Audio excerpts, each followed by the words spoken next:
Yeah, well, thanks very much. So the problematic was, in fact, in relation to what's already been argued, which was the 70% against business as usual, but with the current plans for coal-fired generation presents something of a problem, which I think we've discussed. So what we're seeing in other economies are some of the aspects that have just been alluded to, but I think the game changer in this region is perhaps what's happening in China.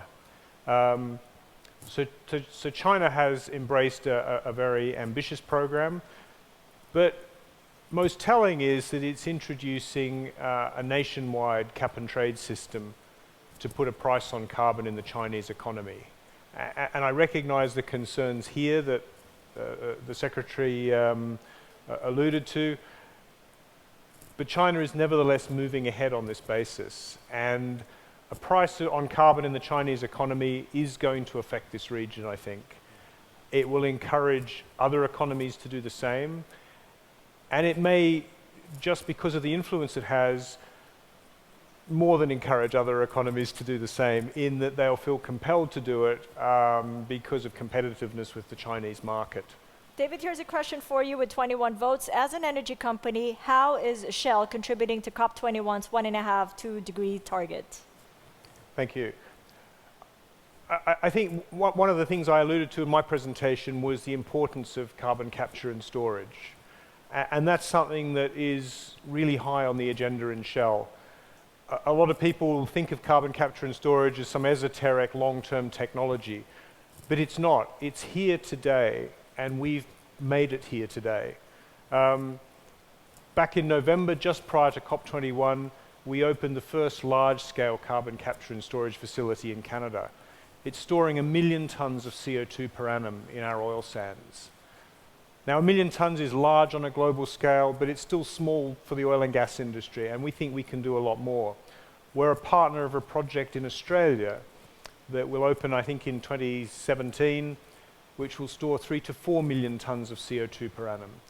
So this is a technology that is here today. The commercialization of the technology, though, depends on the implementation of carbon pricing. And that's the other thing that we're doing.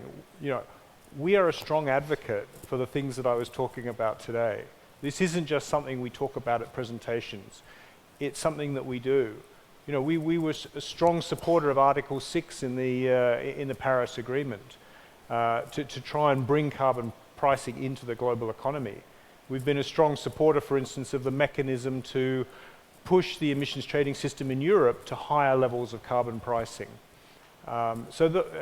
There's just two things that we're doing now, which really, I think, can make a tangible difference in the years to come.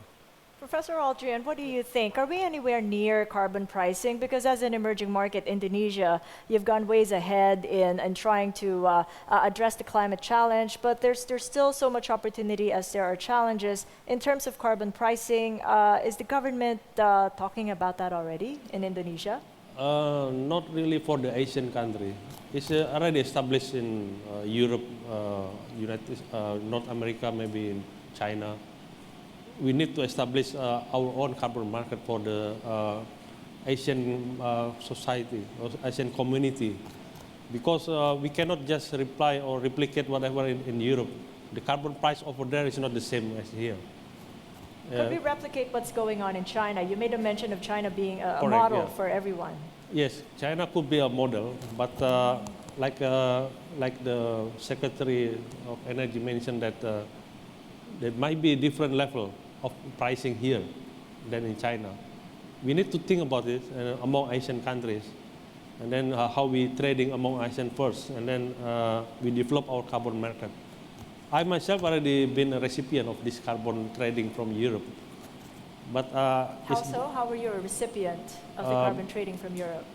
No, they give us grant based on the market to conduct some of the climate change activity in Indonesia. But yes, go ahead, Professor.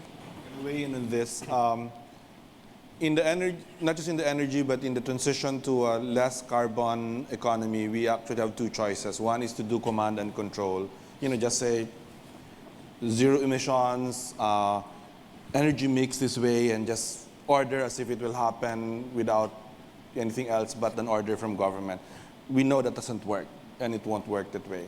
The other option is actually to do a market approach, and I think a carbon pricing approach is probably the best approach to get there. But I would say, given the concerns, that you can do it in phases rather than do it right away. And there are certain parts of the energy system that you can actually do it quickly.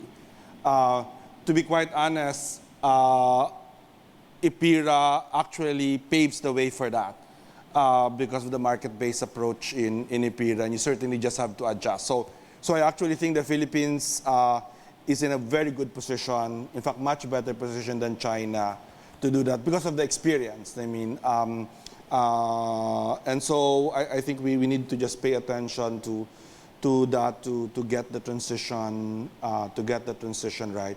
We actually did a study of coal plants, and just to understand why the business as usual scenario, as the Secretary pointed, is 70% coal.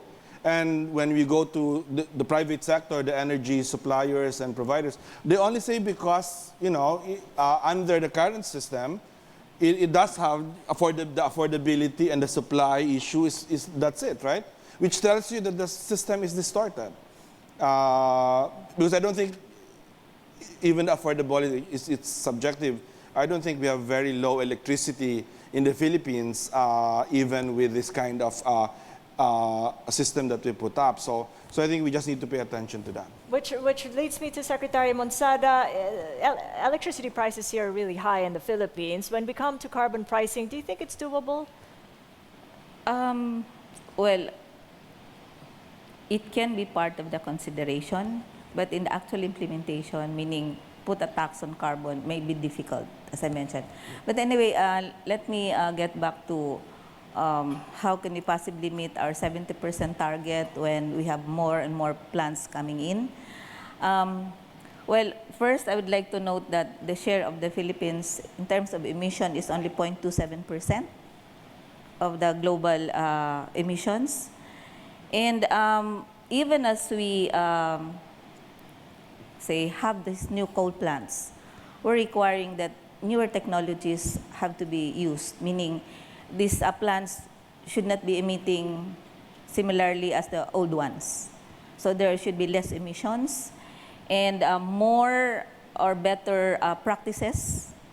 Like, for example, we're not just concerned on GHG emissions, but even particulate emissions.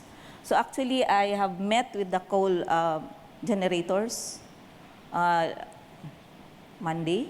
Tuesday, and I told them that we are sitting down with the DNR and the Climate Change Commission, and we'll be setting higher standards for coal plants, both for existing and the new ones. I wanted to stick in a question here from the audience. Secretary of Energy, do you see the country moving towards LNG and solar so we can temper our reliance on coal in, let's say, the next 10 years?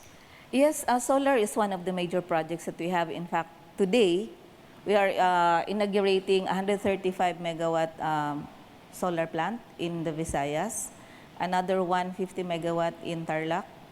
And solar is really one of the fast-moving RE resource, and precisely because we have a 500 megawatt installation target, which has a deadline on March 15, so that keeps us very busy because many are going or participating in the race to be able to be qualified to the feed-in tariff. And also, if I may note, yung solar is also a major fuel that we will be having in off-grid areas, the far-flung areas. We have actually a grant from the EU, which will help us have household electrification in the remote areas. So solar is a major thrust, a major project in the Philippines. Just very quickly, you made a mention of clean coal, and one of our audience members here, we got a couple of votes. What is clean coal? Well, it's really clean coal technology.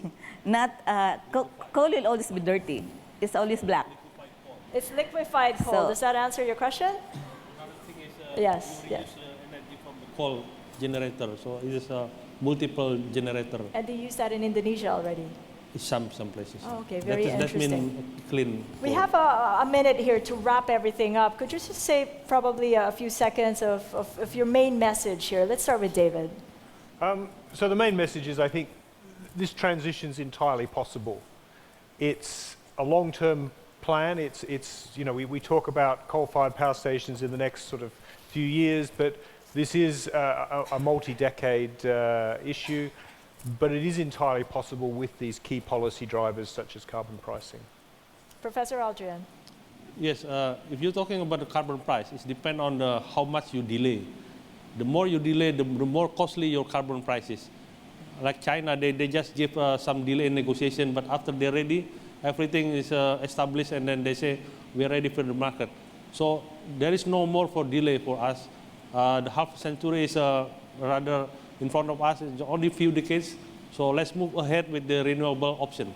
That window is narrowing, as you mentioned. And Dr. Lavinia. I actually want to address the fact that we contribute only less than 1% of global emissions. Guess what? 75% of the countries of the world contribute less than 1%.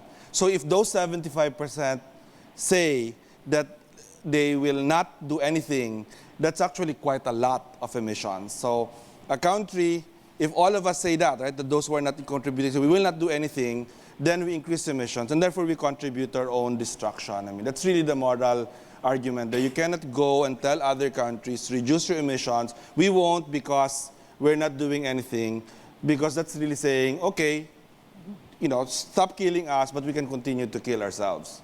That's really what it is. And so that's why this transition is absolutely necessary from a moral, economic, and economic point of view. Secretary Monsada? Yeah, and this statement shows how responsible the Philippines is, even if we are just a minimal contributor, a victim of a global climate change. We still have this high, very, high target, which we intend to achieve through, of course, having clear policies and with support from legislation, directions, even from the government agencies themselves. And of course, we really hope that the storage for REs, the battery storage, these newer technologies on carbon capture and storage would be commercially viable for the Philippines so that we can actually achieve our targets. Thank you. Okay, and all for that leadership shift that we're going to experience in the next couple of months. These are the issues that they'll have to address. Thank you so much for joining us. This is our panel on energy transitions and climate change. Really exhilarating to talk with all of you. Thank you so much, David Hone, Professor Aldrian, Dr. Lavinia, and Secretary Monsada. Thank you.